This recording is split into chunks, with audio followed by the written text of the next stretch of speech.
This is a very representative sculpture for the program I'm running here in Maastricht, selected every year for here. And I'm very happy to say this is going to a public space which been in Leuven, in the future major hotel at the Market Square. It's going to please the public who's visiting that hotel, of which I hear it will be opened in June. So this is going to be soon in the public for the general pleasure. The owner of the hotel is enchanted by this field, and we knew each other from Maastricht, and then he came forward and he asked me if I could advise him on his hotel, and it will be an exciting opportunity to something in public, in a public space. What is it exactly? It's representing Venus hiding herself. Her arms are gone, but in fact she's really hiding her bosom and her sex, and it's a typical piece which would stand in Roman houses in the courtyard. It comes from London, that piece, and belonged to a private collector from whom the English dealer whom I know bought it from. Then it was exported officially to Switzerland from England. As usual, you get passports and so on. So, can you say something in what range of value we talk about? These pieces are worth several €100,000, of course. I will not display a precise price, but these pieces, it's very large, do have a substantial value, but notwithstanding that, I would still say antiquities with provenance are very attractive because they represent a lot, and they represent our own culture. We immediately grab and understand the meaning of these sculptures because they are reflected in architecture, Renaissance, and in our own culture. I'm very proud to present this because it's the second known in the world. It's a muscular breastplate. Many are in bronzes, probably about 200 known, but only this in iron is the second one known. So it must have protected the body of a prince or a king, a commander-in-chief of the army at around 400 BC. And it comes from a French private collection, and I acquired it in Paris, and I was just very, very lucky. I could have sold it 3 times. I'm very happy for the collector who bought it, and one of the parties who couldn't buy it, a public institution, asked me if they could have it on loan. So I have to contact the collector who just bought it, because there is a major public collection in the States who would like to show it in their exhibition. Okay. And you sold it already at the preview? I sold it right away, and what I was explaining before shows the function of the dealer is also the intermediate, because between the public sector and the private sector. We can help both by putting them together. Yeah. But you had more candidates for it. Yes, I had another collector from France who missed the piece. He was very sporty about it, and the whole thing was, everything was very friendly. But of course it's very difficult if several of your best collectors want to buy the same piece at roughly the same time at the opening. And if you have at the same moment more candidates, it doesn't work that then the price rise? Not at all. It's first come, first serves. That is fair. Yeah. It's not like an auction. It's not an auction, absolutely not. And of course you have to accept that very good works of art, as they are presented here at TEFAF, could have sold several times. So you have an imaginary budget thinking how much you could sell such a piece, but that shows the quality of the fair. After TEFAF Maastricht, the dealers will look forward to TEFAF New York. What do the dealers from New York expect from that? I am experienced with the market, and I think it's wonderful that TEFAF is doing this fair. It'll be great for Americans to get more exposure to TEFAF and the foundation. Actually, I have been suggesting that here for many, many years. I love the idea of TEFAF New York. I think that the brand of TEFAF, just the phrase, has become synonymous with the highest quality, and also because of the strict vetting, I think that collectors have great confidence when they come to TEFAF, and I think the same thing will happen in New York. Well, I've been doing fairs at the Armory in New York for about 30 or 35 years, and I was one of the founders of the Art Dealers Association fair there, and we've had a need for a long time for not only a good old master fair, but a first-class fair for modern and contemporary work. And the presentation that we saw yesterday, the plan for TEFAF at the Armory, which is only 2 blocks from my gallery. I think I'm the second closest. You are the gallery. neighbor. I'm a close neighbor. In fact, we usually walk our things over there. We don't even need to hire a truck. But the plan I saw is just incredibly exciting.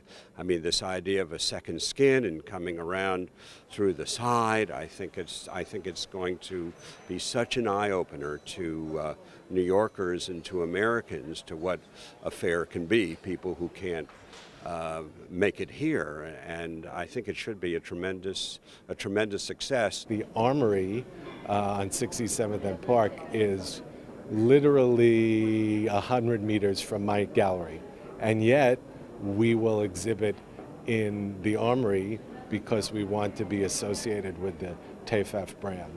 Yeah. Even though you could throw a stone and hit my gallery from where TEFAF will be in New York. I think it's a fantastic idea, and we're extremely excited about it.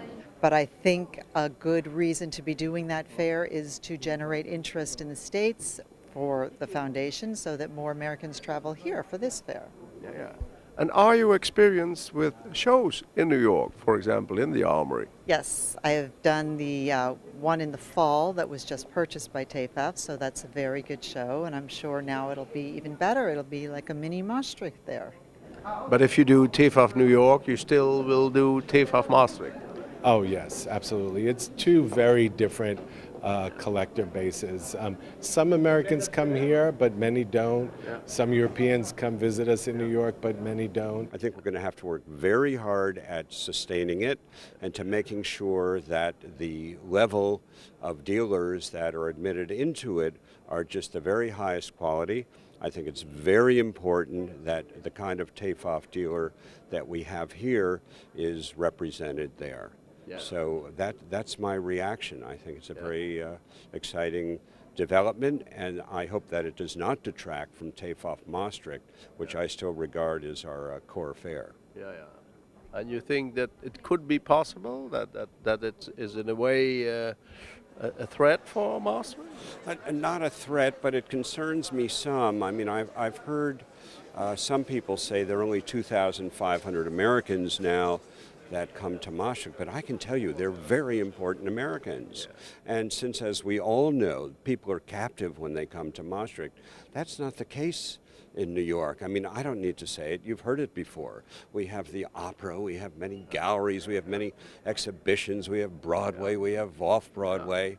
On the other hand, the Armory being on the Upper East Side, we get very important collectors when we're in a fair there who just drop by after work. They'll come 3 times, 4 times, 5 times to the fair, and that's one of the great virtues of the Armory. It really is a fantastic building. I mean, I also heard in the presentation yesterday about how gloomy it is. I just don't agree with that. It is a great, great building, and I know that we're going to transform it to a very tremendous degree, but it is a terrific, terrific architectural landmark in the city of New York, right in the middle of the Upper East Side on Park Avenue. TEFAF will always be special because the convention center is so big that it really allows such a huge both concentration in certain fields but also diversity. And I don't think that will ever change. Sadly, in New York, we don't have a great building like this to do a fair with this many galleries. So in TEFAF New York, they're splitting it into 2 times per year. You will be there? Well, I'm hoping to be. I have to apply like everybody else. As a matter of fact, I have the papers on my desk right now. Right now, because fill in. Well, I filled them in, but it's not printing out properly. So I'm waiting for somebody from the administration to come by to tell us how to print it. Actually, so there it is. Yeah. Okay. So this is part of a special collection you bring here in Maastricht. Yeah, it comes from the estate of August Sander. August Sander is a German photographer who is very well known for his portraits. beginning 1910 and ends 1935. And this is the last decision, the last choice of him, because he got 1960 a German art prize for his life work, and he made 70 prints for an exhibition for the Photokina in Cologne, and later for his city where he was born, in Herford in Germany. And they were only on sale as a group, the 70 pieces. On display are 3, one of the well-known, the boxers and the pastry cook and the handlanger, I don't know the English word. And it cost 2.8 million euros. Together the 70? Together, all 70 prints. Yeah. And if somebody wants to buy only the 3 of them?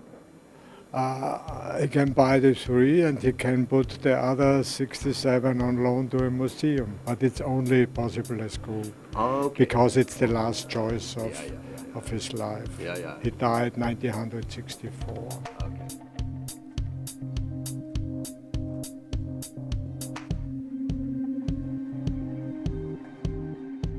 And are clients, visitors already interested in the work? Mostly, not clients, mostly museums. American museum, 2 American museums and 1 European, and we will see. It's many interests for the group because it's an exhibition. It's 70 pieces, very large pieces. Most of August Sander are smaller size, in 8 by 10 inch. And it was done by Lifetime, and some of single prints, when single prints came on the market, it cost between 200 and 300,000 euros. And maybe if you talk with museums, it can take a few months after the fair. Of course. It's a lot of money for photographs, and you cannot buy it by cash and carry.